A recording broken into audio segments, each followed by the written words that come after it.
You may need the provision of relationships, resources, direction, health, whatever it is that you're lacking to accomplish that God-sized dream ahead of you. This is the month where God begins to show us that he is faithful to provide, and that even though sometimes we have to leave everything that is familiar behind to step into that new, that he is there to catch us, that he is there to lead us, that he is there to guide us. Hi, I'm Megann Marcellino, and I want to welcome you back today to Generations at the Table. Thank you so much for pulling up a seat and joining with me today. Today, I want to talk to you about the Hebrew month of Nisan. And, we talk a lot about the Hebrew months in our ministry, and the reason is because the Lord has just laid it on our heart, the importance of understanding the times and the seasons of the Lord. And so when you say, well, what does this have to do with me? Well, for Paul and I, we really try and make decisions, make action, or pause even and be reflective based on what we know that the seasons hold for us, what the months hold, what we can see in the history, like the biblical history, like what happened in the month of Nisan. Last month we talked about the month of Adar and we talked about Purim, which was a time of divine reversals. But as we walk into Nisan, the biggest thing that we remember that happens is Passover, which marks divine deliverance. And so for us, we ask ourselves, well, what does that mean if we're stepping into a season of deliverance? And what I have been challenged with is, for my own walk, is realizing that when I pull my feet and I sit down under the Father's table at Passover and it marks a moment of deliverance, that does not mean that it is over, that is in fact, it is just beginning. And there may be challenges, there may be transition, I may be met with uncertainty. Like you think of what it was like to be at the Passover, the original Passover, where it's like they're redeemed and they're moving out of Egypt, but all of a sudden they have to fully trust God for their daily provision. All of a sudden, they have this leader, Moses, who's taking them into completely an unknown. And then there's this 50-day window between Shavuot before they really even get that divine instruction and impartation that comes, that basically says, like, here's who you're going to be. Here's this culture that's going to represent you as a nation. This is going to be your definition and your guidelines, your culture, your identity. But it was all marked in the month of Nisan in this massive movement towards deliverance. So for me, I say, I'm expecting deliverance, Father. I'm expecting to pull up a seat at your table and to be pushed out and into something new, to claim my promised land, that first step, that new beginning towards. But I recognize there's going to be challenges, hindrances, uncertainty, the pain of transition. And so this is not the end. This is the beginning of something really new. And so the Israelites have been waiting for deliverance for, hundreds of years. And it was marked in Nisan as this is the moment. This is when God chose to deliver his people. But it is truly a gift that does not come without pressure and refining and a redefining. Nisan is the first biblical month of the year. So we've talked about Rosh Hashanah before, and Rosh Hashanah marks a civil year, but Nisan marks a spiritual year. And so there's different years in Judaism. And so it really is a fresh start. And then it's obviously Passover, which is a time of complete redemption and deliverance.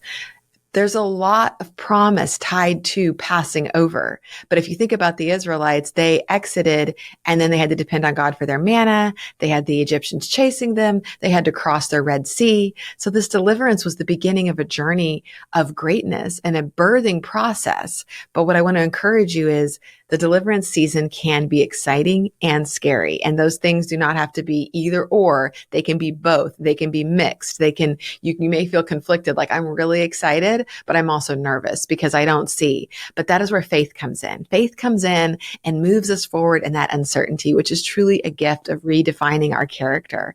And I think for me, I am a little bit risk averse. Like I don't really love the idea of not knowing, but God loves the idea of us trusting him. He loves the idea of us pushing into that, pressing into that relationship with him. And so we have to let go of those past failures and those past identities.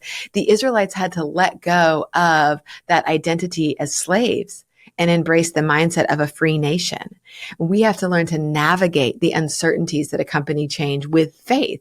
And so, they were literally like, well, what are we going to eat? And God's like, I'm going to give you manna. Well, you've never even seen that before, but that was the level of faith that God required of them. And we have to maintain our faith in the midst of unforeseen obstacles. When they left Egypt, they weren't expecting to encounter the Red Sea. They weren't expecting that. They weren't expecting the Red Sea to part. But God was like, I'm going to show you a part of me and a part of my heart towards you that you have even yet to see in these moments of deliverance. There is a profound sense and a renewal of hope in these moments, but they're also full of uncertainty. And this gives us an opportunity to realign with God's purposes for us. I don't know where you are, but we have been in a season as a family and as a ministry of shifting. There's been a lot of positional change and things as we've moved through the month of Adar and we're coming into Nisan. And I really felt like the Lord just spoke to my heart and said, let go. Let me remove and rebuild. Let me remove and replace. Like you have to not hold on to ideas. In fear, because it's like, no, I thought this is what you were going to do. And I thought this is how you were going to do it. And I thought this is who you were going to use in my life to accomplish this. And it's like, no, God was like, let me rebuild, let me reposition, but you have to just let go of those things. And I think as we come into Passover, sometimes that divine reversal from Purim looks a little bit different than we expected. Sometimes that, getting free from is not exactly what we had hoped or anticipated. And so we move into that deliverance season, allowing the Lord to redefine us and not getting caught up in the overwhelm, but allowing ourselves to press into the excitement of something new. When I think about that, I think about maybe the first day that I stayed home with each of our new babies. We have 4 babies now, and Arabella was our firstborn. I remember, I have a picture of it, of me sitting in her little chair in her bedroom. I had our little dog at the time, Chloe, on my lap. And I was nursing Arabella, and I sent a picture to Paul, and I was like, I'm making it. Here I am. I'm at home with the baby alone and her dog. And it just felt like such an accomplishment. And now I laugh because I remember on the other side what it was like the first day that I was left home with Willow, who is our 4th born. And it was like 3 kids running wild. And I just felt excited, but I also felt really overwhelmed in the new. And each baby, I have felt that regardless of how prepared I feel. It's like, oh my gosh, there's an overwhelming sense of responsibility. And so with new birthing and with going into this season of deliverance, I want to encourage you, don't be caught in the overwhelm and the uncertainty of the new, because God is going to show you that He is provider. God is going to show you that He is your redeemer. God is going to show you that He is faithful. In Nisan, you are going to see that. Even though it is new, even though it is scary, even though you don't know where your provision is coming from, for whatever it is. And by provision, I don't just mean finance. You may need the provision of relationships, resources, direction, health, whatever it is that you're lacking to accomplish that God-sized dream ahead of you. This is the month where God begins to show us that He is faithful to provide, and that even though sometimes we have to leave everything that is familiar behind to step into that new, that He is there to catch us, that He is there to lead us, that He is there to guide us.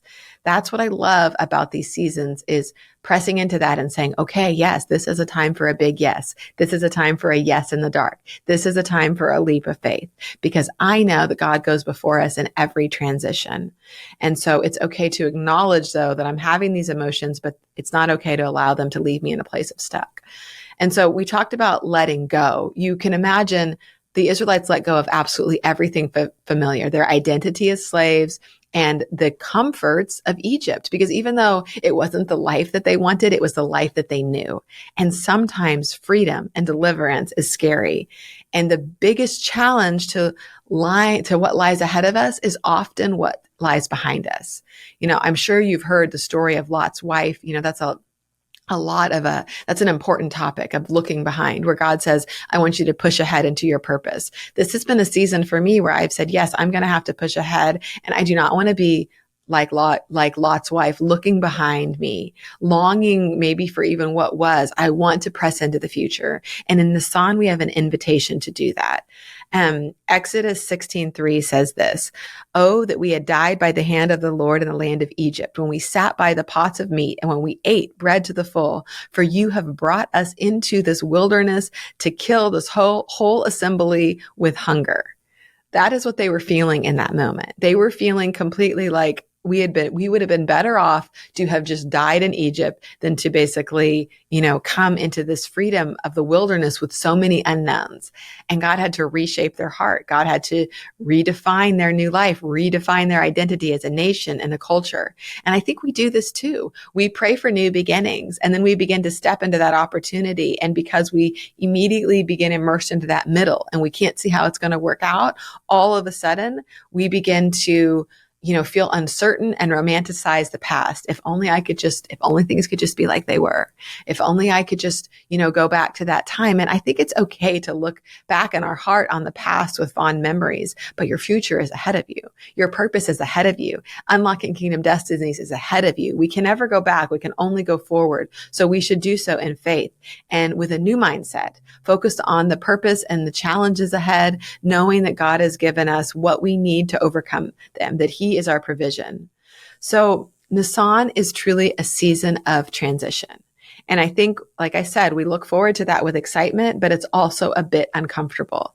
And sometimes it is the discomfort that moves us into that season of transition. So I think we need to lean into it and ask ourselves, like, what is it that's making me feel uncomfortable? And how can I transition into what God has for me? And recognize that in that transition, it's not going to feel like settled immediately. Like, I think sometimes we want that mark of deliverance and then we expect to feel completely settled, completely sure, completely certain. And that's just not how it works. At least it's not how it works for me. Like, when you move into a new home, it doesn't feel like home for a while. It just feels like a space that you're beginning to occupy. Well, God wants us to take that step of transition, even though it doesn't feel like home. And eventually it's going to feel a lot more familiar. But I think what we have to be aware of is, like what I've said earlier, is romanticizing the past of what used to feel like home. I don't know if you've ever had a season where you've gone into like a past situation, someplace that you, like maybe you go visit a place that you used to live. And it's like, it feels familiar, but it doesn't feel right. It feels familiar, but it feels out of sync. It feels familiar, but it feels like you're not really in alignment with who you are now. Does that ever happen to you? Like, I've often thought about, I would really like to go back to some of my old childhood homes, but I know that that's not going to feel right for right now. It's going to feel like a life once lived instead of the life that I'm called to live. So Nisan reminds us that the seasons change, but they don't always start from a place of comfort. They start from a place of courage. They start from a place of boldness. They start from a place of a bold yes. And so in Nisan, we're going to be probably asked, will you make that bold yes? Will you make that first step into what appears like a wilderness, but it's going to turn into your promised land? And not only you, but for your future generations, for your children and your children's children.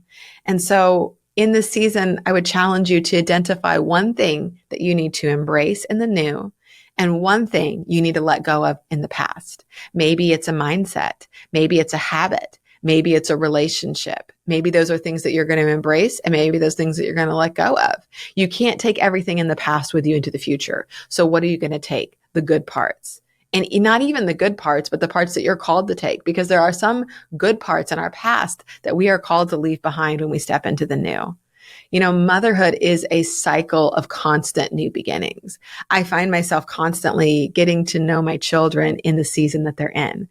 Arabella, as a 9-year-old, is changing in front of my eyes. And sometimes it scares me because it's like, I feel like she's 9 years old and she's just getting so big and she's moving out of that little girl season into that young woman season. And sometimes I mourn that. It's like, oh my gosh, I know I've made mistakes, but like, how could I be a better mom? How can I be a mom for her in the future?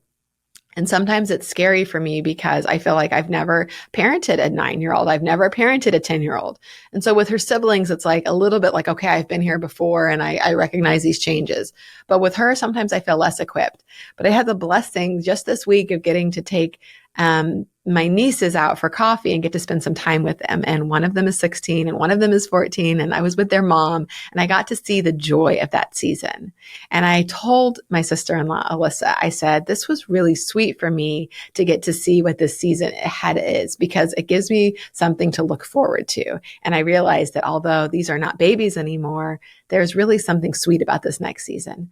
And so in the month of Nisan, I want you to remember that even though you're not familiar with what this deliverance is, even though you're not familiar with this promised land, that there's some really good moments and that God is going to equip you for them. God is going to equip me to be a mom to older kids. God is going to equip you to step into whatever it is that he has for you. Even though it's not familiar, it doesn't mean that you can't do it. It doesn't mean that you can't accomplish it. God is just going to bring you into something new. You know, in our marriages, it's the same thing. God calls us into different seasons in marriage. Like Paul and I had a season of our marriage where it was just us and it was really sweet. But then God called us to be parents. And then God's called us into different areas in our work and in our ministry where we're pioneering new things. And we have to learn to love each other and sync up and remain in alignment no matter what that season is. Every time we bring home a new baby, it's like this setback season of like, okay, you know, Paul recognizes that I'm going to have to be really hands-on with a newborn and I'm going to need his help in a different way with the older kids. My point is this: marriage, motherhood, career, life. Maybe you're, you know, just getting ready to go into college, whatever it is. Maybe you're trying to divide, you know, maybe you're not going to college. Maybe you're looking at a career path, whatever it is, it never remains the same. And if it does, it is stagnant, it is dying. Nisan is an invitation to deliverance. Nisan is an invitation to transition. Nisan is an invitation for a new identity. But what do we do in that moment? We lean into the goodness of God. We lean into how big he is. We lean into his promises. We lean into that need to transition and that leap of faith and the uncertainty and the unknowns. You know, next week I want to talk to you about radical obedience because it's something that God has been dealing with me about. But the key to radical obedience is faith and trust and not letting logic talk us out of what God has called us to do. And in Nisan, that is the invitation. Will you be radically obedient? Will you trust him? Will you step into your promised land in the beginnings of that, which is marked by a season of deliverance? There's going to be some unknowns. You're going to have to trust on God, trust in God for every little thing. But I want to tell you something. God is faithful. And don't look back and romanticize the past, but look back and see his faithfulness. And remember, if he got you through before, if he got you through yesterday, he's going to get you through today. Thank you so much for joining me. I look forward to being with you next week. Same time, same place.